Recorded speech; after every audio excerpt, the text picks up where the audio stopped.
Nalapat, let's also talk about, and you touched upon that subject, that there are snap polls that are happening in France in just a few months. Similar situation Rishi Sunak is facing, dwindling popularity of both these leaders. You have the US presidential elections that take place in November later this year.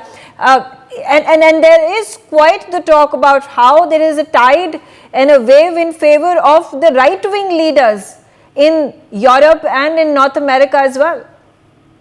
Look, when we define it in terms of right-wing, left-wing, I would say there is a tide in favor of leaders who are prioritizing the interests of their own country over the interests of Ukraine. There is no doubt about that.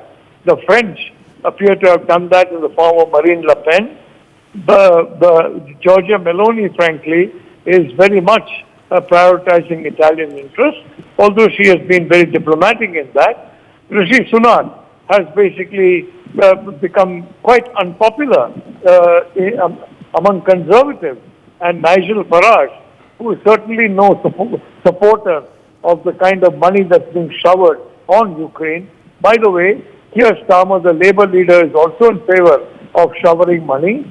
I don't see how that is going to benefit. Professor Nalapat, in fact, visuals on our screens, the bilateral has been between Prime Minister Narendra Modi and the French President has now gotten over, and these are short bilaterals, about 15 to 20 minutes, maximum 30 minutes, and then he moves on to meeting Rishi Sunak as well. As much as it is, optics, it also gets, the Prime Minister also gets a chance to meet these leaders once again, because last time around the meeting happened was at the G7 Leaders Summit. It's been at least 6 months now since that event happened.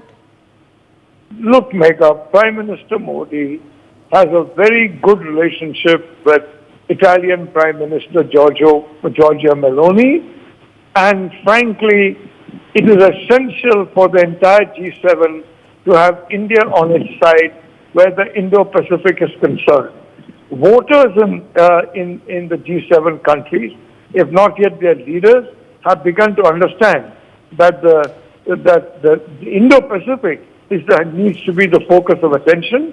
Prime Minister Modi has been elected to a record third term as Prime Minister, and he has got a coalition with significant majority support, and a stable coalition at that. So very frankly, India is indispensable for the G7, where the security of the Indo-Pacific is concerned. Right. And that's the reasons why you're seeing almost no blowback to the fact that India has become a major buyer of Russian oil.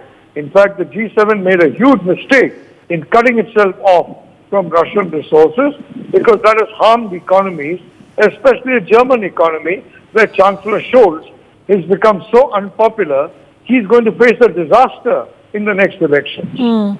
Absolutely. Thank you, Professor Madan Nalapat.